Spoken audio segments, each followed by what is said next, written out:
হাসরের ময়দানে একজন বান্দা একটা নেকির অভাবে জান্নাতে যেতে পারবে না। তখন আল্লাহ তাআলা সে বান্দাকে বলবে, তোর তো একটা নেকি দরকার জান্নাতে যাওয়ার জন্য, যা আমি আল্লাহ তোকে অনুমতি দিলাম।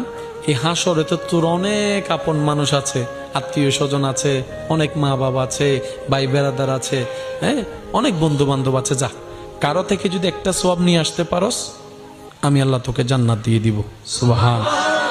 এবার আল্লাহর হুকুমে ওই আল্লাহর বান্দা সর্ব জায়গায় যাবে, যেখানেই যাবে সেখান থেকে ফেরত আসবে, কেউ ওনাকে একটা সওয়াব দিতে রাজি হবে না। আচ্ছা বলেন, এই হিকমতটা কার? জোরে বলেন কার?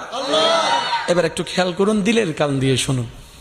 আস্তে আস্তে আল্লাহর হুকুমে, আল্লাহর কুদরতি প্ল্যানিং এ ওনার সাথে এমন একজন মানুষের দেখা হবে, ওই মানুষটা বলবে, কিরে তোর চেহারা এত পেরেশান, ব্যাপার